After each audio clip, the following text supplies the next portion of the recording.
Hello student, मैं Subhash sir स्वागत करते हैं सृष्टि यूपी बोर्ड टॉपर के ऑनलाइन प्लेटफॉर्म पर। क्लास 11th केमिस्ट्री में रसायन विज्ञान की कुछ मूलभूत अवधारणाएं पहला चैप्टर हम लोग पढ़ रहे हैं। इसमें हम लोग विलयन की सांद्रता ज्ञात करने की विधियां पढ़ रहे हैं। इसमें अब तक हम लोग द्रव्यमान प्रतिशत, द्रव्यमान आयतन प्रतिशत, मोलरता, मोललता पढ़े और पिछले वीडियो में हम लोग मोलरता से संबंधित कुछ न्यूमेरिकल को सॉल्व किए। उसी क्रम में आज हम लोग और कुछ बचे हुए न्यूमेरिकल को देखेंगे और उसमें मोललता का भी न्यूमेरिकल होगा। तो चलिए शुरू करते हैं कि मोललता कैसे निकाली जाएगी, मोलरता कैसे निकाला जाएगा। जितने इंपॉर्टेंट क्वेश्चन है उस पर हम लोग बात करेंगे।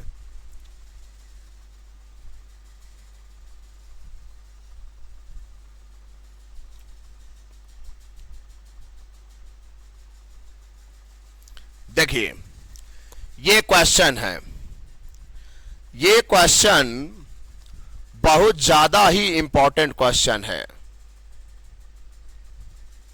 यहां पे दिया है ना जी कि शुद्ध जल की मोलरता ज्ञात कीजिए। तो सवाल बताने से पहले हम आपको बोल दें, आप इसका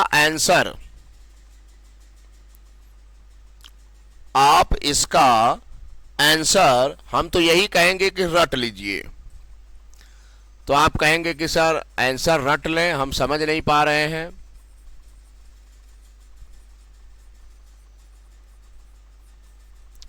हम आपको इसलिए कह रहे हैं कि आप इसका आंसर रट लीजिए क्योंकि आप कक्षा 10 में एक क्वेश्चन देखे होंगे, बड़ा फेमस क्वेश्चन, शुद्ध जल का पीएच मान।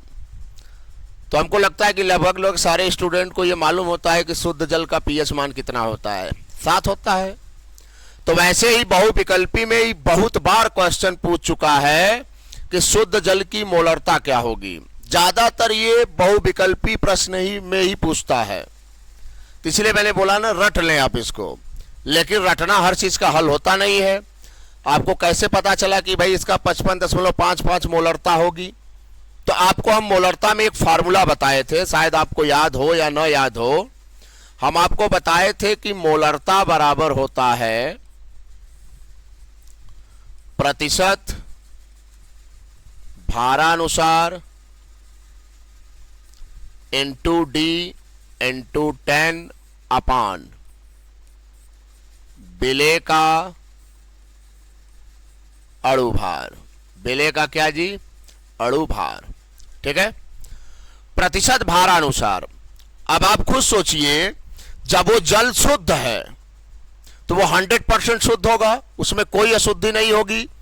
वो भार के अकॉर्डिंग 100% होगा क्योंकि वो शुद्ध जल है। तो यानी जो प्रतिशत भारानुसार दिया है इसके जगह पे हम 100 रख लेंगे क्योंकि जल भाई शुद्ध है। अच्छा, डी यहाँ पे घनत्व है और जैसा कि घनत्व आपके क्वेश्चन में देखिए यहाँ पे दिया है, कितना दिया है जी? 1 ग्राम पर ml। वैसे भी जल की डेंसिटी 1 ग्राम पर ml होती ही है, हमने 1 रख लिया, इंटू 10 विलेय का अणुभार।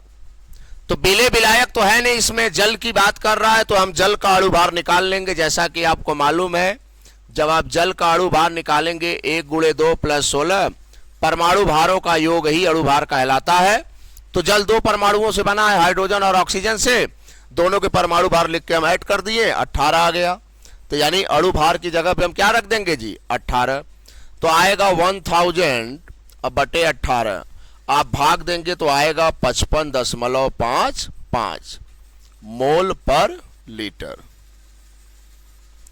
क्लियर? तो ये है हमारा शुद्ध जल की मोलरता। बहुत ही अच्छा क्वेश्चन है ये। चलिए इसी क्रम में आगे चलते हैं हम लोग। नेक्स्ट, अब आगे बोल रहा है कि 4 ग्राम कास्टिक सोडा, कै ग्राम कास्टिक सोडा है जी? 4 ग्राम कास्टिक सोडा को 500 ग्राम जल में घोला जाता है। तो कह रहा है कि प्राप्त विलयन की मोललता ज्ञात कीजिए। तो हम आपको एक बात और बताए हैं कि चाहे वो मोलरता पूछे चाहे वो मोललता पूछे, आप हमेशा ये ध्यान रखें, या आपसे कोई भी न्यूमेरिकल पूछता है तो पहला काम आप ये किया करिए कि आप उसका फार्मूला कहीं साइड में लिख लें। फार्मूला लिखने से आपको यह पता चलेगा कि आपको कौन कौन सी वैल्यू चाहिए। जैसे कुछ लड़कों को जो पढ़ाया जाता है तो भाई उनके अंदर समस्याएं ये होती है कि सर को कैसे पता चल जाता है कि ये मान लिखना है, उनको कैसे पता चल जाता है कि पहले यही निकालना है। तो उनको इसलिए पता चल जाता है क्योंकि उनके दिमाग में पूरा फार्मूला बैठा है, उनको पता है कि हम क्या क्या लेंगे तो हमारा वैल्यू आएगा। अब चूंकि आप पढ़ रहे हैं, आपके लिए फर्स्ट टाइम है, इसलिए आपके दिमाग में फार्मूला है नहीं, इसलिए आपको पता ही नहीं चलता कि शुरुआत कहां से करें। तो चलिए हमसे मोललता पूछ रहा है तो पहले हम लिखेंगे मोललता बराबर विलेय का भार बटे विलेय का अणुभार बटे विलायक का भार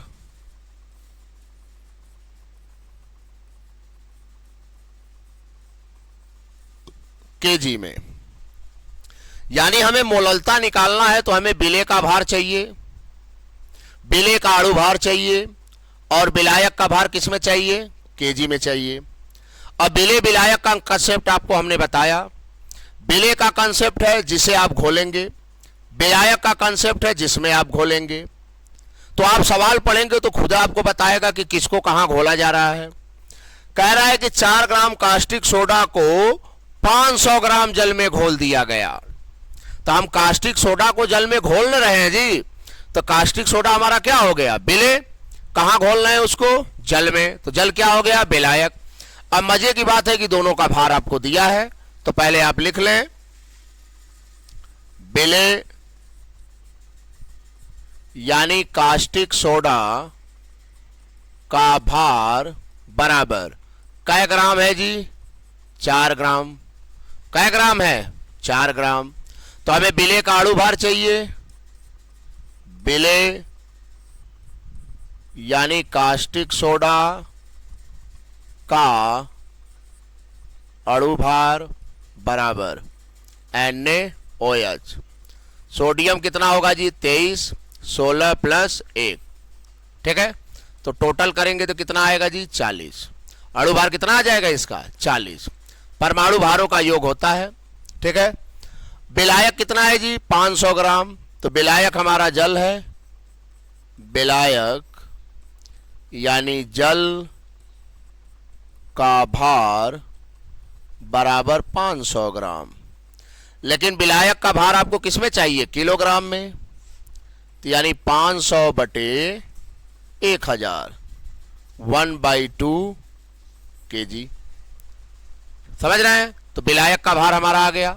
अब देखिए फार्मूले में रख दीजिए, विलेय का भार है 4, अणु भार है 40, अब विलायक का भार केजी में है 1/2, यानी 4/40, ये 2 ऊपर गया 1 नीचे, 8/40, 8 5 40, 1/5 यानी 0.2 मोल पर केजी।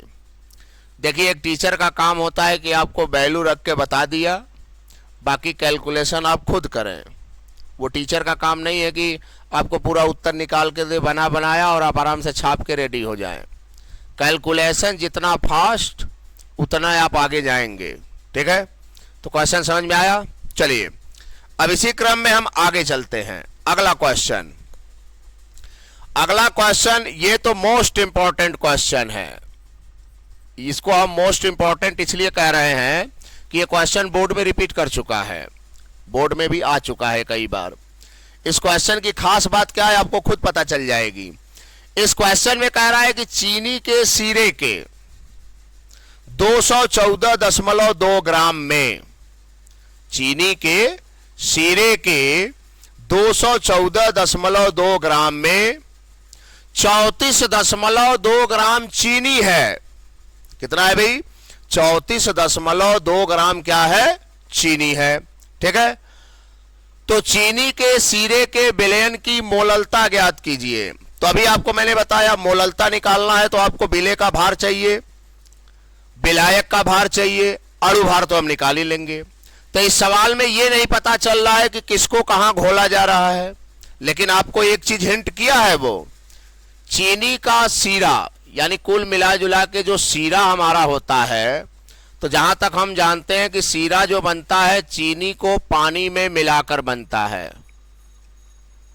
ठीक, तो जब चीनी को हम पानी में घोलेंगे तो चीनी यहां पे क्या हो जाएगा जी, विलेय, क्योंकि चीनी को पानी में घोल के ही ना सीरा बनाओगे।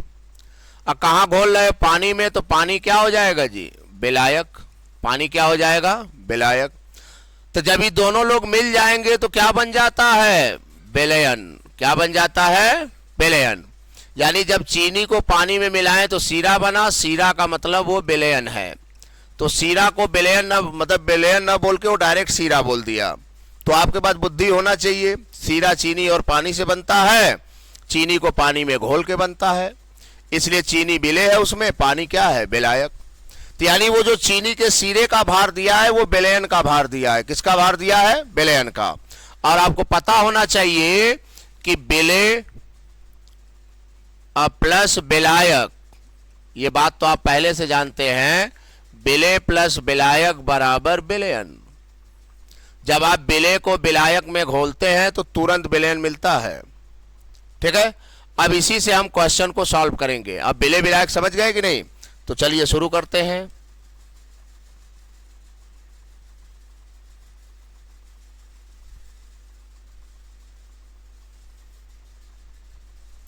तो चीनी के सीरे का भार दिया है, तो चीनी के सीरे का भार दिया यानी वो विलयन का भार दिया है। तो हम यहां पे लिखेंगे चीनी का सीरा यानी विलयन का भार कै ग्राम दिया है जी, 214.2 ग्राम। ठीक है, फिर अगवा बोला है कि जिसमें 34.2 ग्राम चीनी है। तो अभी आपने बोला कि चीनी विलेय है, तो यानी वो विलेय का भार दिया आपको, विलेय यानी चीनी का भार बराबर 34.2 ग्राम। तो एक तो हमें पता चल गया भाई, विलेय का भार पता चल गया, तो लगे हाथ अणु भार भी निकाल लीजिए। विलेय यानी चीनी का अणु भार। तो आपको चीनी का सूत्र मालूम है, C12H22O11।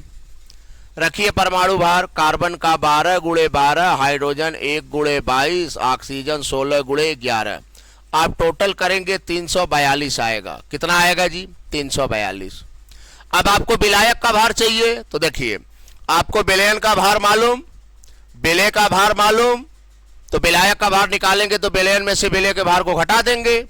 तब हम यहां पे लिखेंगे विलायक का भार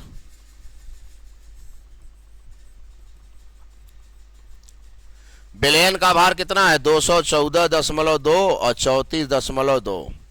हमारे समझ से आएगा भैया 180 ग्राम। लेकिन विलायक का भार हमें किसमें चाहिए, केजी में। तो जब विलायक का भार हमें केजी में चाहिए तो 180/1000, 0 से 0 कट गया, यानी 18/100 केजी। क्लियर। अब हमारी मोललता आ जाएगी, मोललता बराबर विलेय का भार 34.2, अणु भार 342, विलायक का भार किग्रा में 18/100।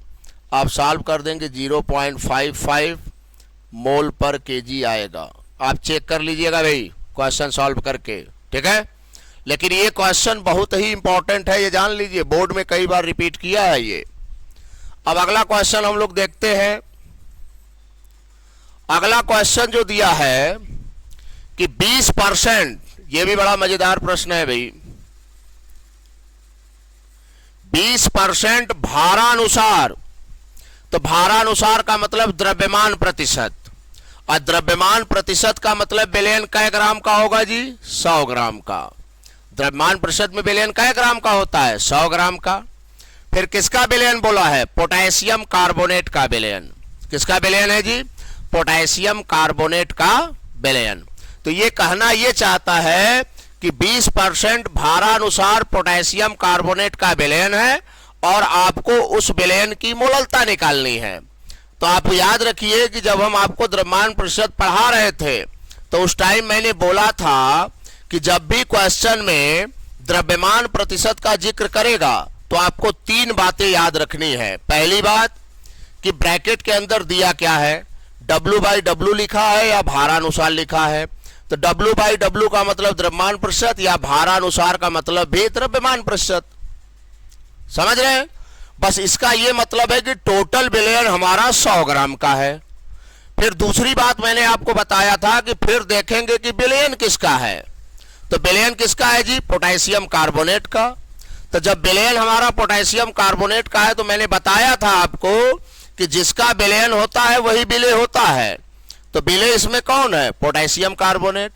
फिर हम तीसरी बात ये हमने आपको बताया था कि जितना परसेंटेज दिया रहता है वही विलेय का भार होता है, वो चाहे J% दिया रहे। कंसेप्ट क्या है? ब्रैकेट के अंदर अगर W/W हो, भारानुसार हो, भार से हो, द्रव्यमान से हो, तो मतलब भारानुसार। फिर आप देखेंगे विलयन किसका है, जिसका विलयन वही विलेय। फिर हम देखेंगे कि उसका परसेंटेज क्या दिया है। बात समझ रहे हैं हम क्या कह रहे हैं? तो विलयन किसका है जी? विलयन हमारा है पोटेशियम कार्बोनेट का। तो विलेय कौन होगा इसमें? Potassium carbonate.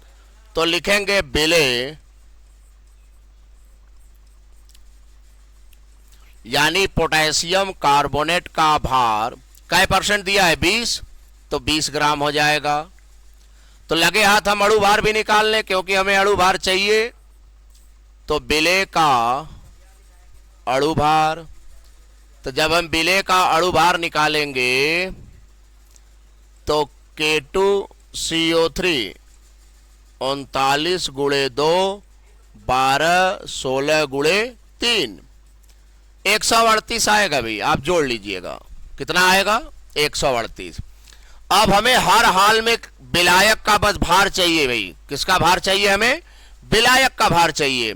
तो आप हमको ये बताइए, जब आपको विलेय का भार मालूम है और भारानुसार बोला यानी विलयन 100 ग्राम का है, यानी टोटल विलयन का भार 100 ग्राम, विलेय का भार आपको 20 ग्राम मालूम है, तो विलायक का भार 80 ग्राम नहीं हो जाएगा जी? ले जाके घटा दीजिए उसमें से।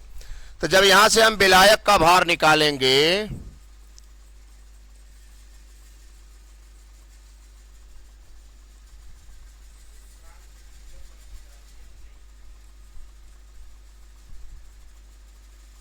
-100 - 20 कितना हो जाएगा जी? 80 ग्राम। लेकिन हमें विलायक का भार किसमें चाहिए? किलोग्राम में। तो आप इसमें 1000 से भाग देते हैं।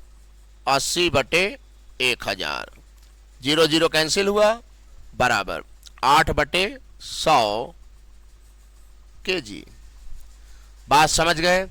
अच्छा, सब पता चल गया। मोललता आ जाएगी अब हमारी। तो मोललता बराबर विलेय का भार कितना है जी? 20, अणु भार 138, विलायक का भार किग्रा में 8/100, यानी 20/138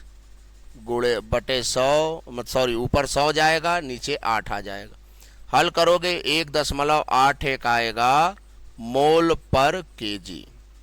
समझ रहे हैं? मोल पर केजी। तो ये देखिए, हमने मोलरता और मोललता से संबंधित कुछ प्रश्नों को हमने बताया। ठीक है? इसी क्रम में नेक्स्ट वीडियो में हम और भी प्रश्नों पे चर्चा करेंगे जो अच्छे अच्छे प्रश्न हैं। ठीक है? तो मिलते हैं हम लोग नेक्स्ट वीडियो में।